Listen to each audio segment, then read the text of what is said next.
मलाला का शादी के मुतालिक एक नज़रिया इस मुल्क के कल्चर और इस्लामी नज़रिए से मुताबिकत नहीं रखता। मलाला का कहना है कि जी मुझे समझ नहीं आता कि लोगों को शादी क्यों करनी पड़ती है।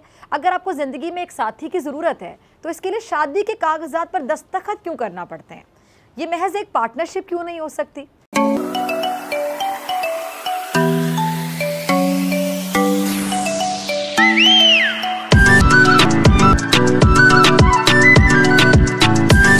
हेलो नमस्कार दोस्तों, आपका स्वागत है मेरे चैनल में और चैनल को सब्सक्राइब कीजिए और लाइक कीजिए। चलो वीडियो को स्टार्ट करते हैं और देखते हैं क्या हुआ।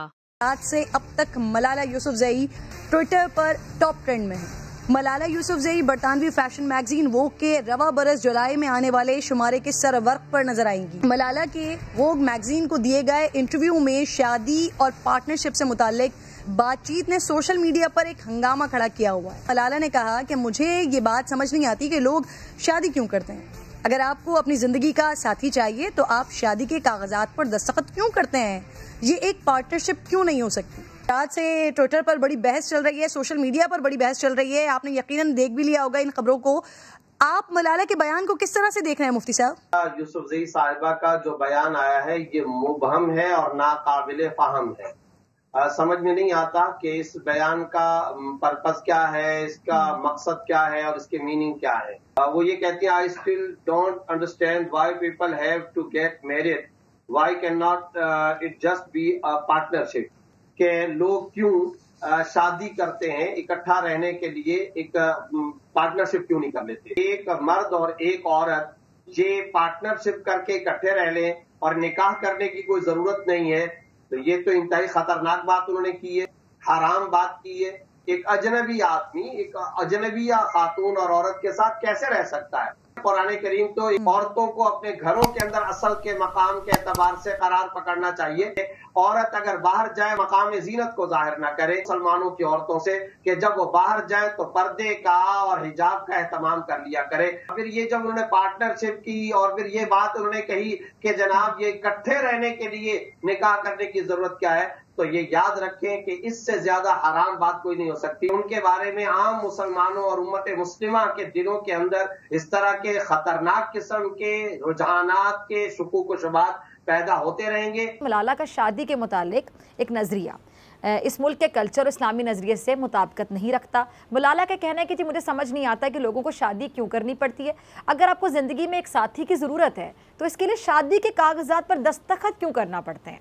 ये महज एक पार्टनरशिप क्यों नहीं हो सकती? ये पाकिस्तान के नाम से पहचानी जाती हैं, मगर सवाल ये उठ रहा है कि क्या उनके नज़रियात जो हैं मगरबी होते जा रहे हैं? क्या मलाला को मगरिब की हवा लग गई है? अब मलाला ही ये बोलेंगी दैट पार्टनरशिप करनी चाहिए एंड इनडायरेक्टली बहुत ही ढके छुपे अल्फाज में जो मुझे ये लगता है that she is kind of promoting live in relationships. जितने भी कैथलिक्स है, Christians they believe in marriage, even the Hindus believe in marriage. उनके पास एक बहुत ही बड़ा प्लेटफॉर्म है और जो वो बोलती है हमारे बच्चे उस चीज़ को अपनाना चाहते हैं। They look at her as a leader. ने कहा कि नहीं ऐसा नहीं होना चाहिए, निकाह या शादी होनी चाहिए। आपने बड़ी प्यारी बात की, अपने तमाम मज़ाहिब को मेंशन किया कि सिर्फ इस्लाम में नहीं बाकी मज़ाहिब में भी शादी का कॉन्सेप्ट है। बहुत भाई आज पाकिस्तानी जो है ना वो बहुत गुस्से में है और वो मातम कर रहे हैं। उनका बस नहीं चल रहा, उनका दिल ये कर रहा है कि वो ज़मीन पर बैठ जाएं, अपने बाल खोल लें, मिट्टी डाल रहे हैं और वो मातम करना शुरू कर दें, अपना सीना पीटना शुरू कर दें कि ये क्या हो गया। मलाला वोग के टाइटल कवर पर आ गई। देखिए ना, ये वेस्ट वाले तो वही हैं। अब देखिए अब कितने बुरे हैं ये वेस्ट वाले। मलाला को उठा के बाहर ले गई, उसको हीरो बना दिया। अब मसला ये है कि वेस्ट वाले वही हैं और राशन पानी उन्हीं से तो आप इमदाद लेते हैं, उन्हीं से राशन पानी लेते हैं, उन्हीं से ख़र्चा लेते हैं, उन्हीं से फ़ंड्स लेते हैं और उन्हीं से इमदाद लेकर जो है वो बजट बनाया जाता है, घर का ख़र्चा चलता है। मलाला तो इस वक्त वोग पे है, लेकिन पाकिस्तान के लोग जो हैं वो इस वक्त स्टोव पे हैं। पाकिस्तान तो वो मुल्क है ना, आपका मुल्क तो वो मुल्क है जहाँ पर मशाल खान को फेसबुक पे कुछ लिख देने की वजह से आप पत्थर मार मार के तो मार देते हैं। मलाला वो है कि जिनसे आप इमदाद लेते हैं। हमारे घर में किसी लड़की की, किसी बच्ची की ये जुर्रत नहीं होती कि वो अपनी मर्ज़ी से कह दे कि मैंने इससे शादी करनी है। इसने तो जो है वो हमने यहाँ पर स्कूल बनाना था तो उसके लिए जो है उसने चंदा तक नहीं दिया।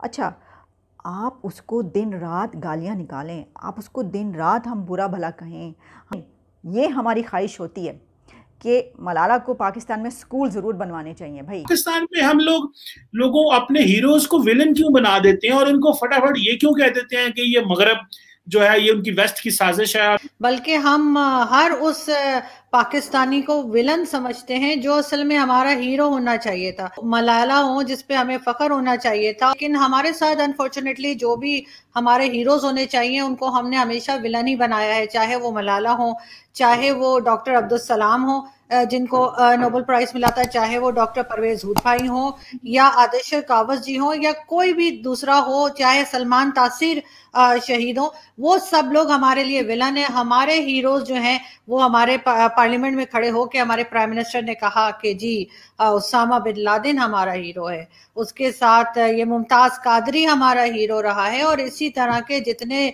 जनूनी जंगली और एक दूसरे को मार काट कर देने वाले लोग हैं वो हमारे हीरो रहे हैं और आज भी हैं। तो उन्हीं को हीरो मानना है जो दूसरों के सर काट देते हो, जो दूसरों को बम लगा के उड़ा देते हो। बड़ा अजीब सा सवाल है जो आपको सिर्फ और सिर्फ पाकिस्तानी ही करते हुए मिलेंगे। अगर किसी के ऊपर फायरिंग होती है या कोई ऐसी बात करता है जो अपनी कंट्री के फेवर में हो और उसको सही करने के लिए, प्रोग्रेसिव बनाने के लिए बात करे और उसके बाद वो बैठा जिंदा नजर आए, तो ये सिर्फ और सिर्फ पाकिस्तान के ही लोग हैं जो ये कहते हैं कि ये अभी तक जिंदा कैसे है, इसको गोली लगी तो फिर ये जिंदा कैसे है। वो कोई लड़की हो, चाहे किसी भी फील्ड से कोई फीमेल हो या इवन कोई मेल मेंबर हो, चाहे जर्नलिस्ट हो या कोई, अगर वो मर नहीं जाता तो ये तो डिनाइल में ही रहते हैं कि गोली तो लगी ही नहीं है। हामिद मीर के लिए भी यही कहा गया कि गोली तो लगी ही नहीं है। तो जो कोई अच्छी बात करेगा, जो पाकिस्तान के लिए बेहतरी करेगा, बेहतर बात करेगा कि थोड़ा सा प्रोग्रेसिव पाकिस्तान बनाने की कोशिश करेगा, उसको तो यही कहा जाएगा। कभी कहेंगे कि अमेरिका का एजेंट है, कभी कहेंगे इंडिया के एजेंट है, कभी रॉ के एजेंट बन जाएंगे, कभी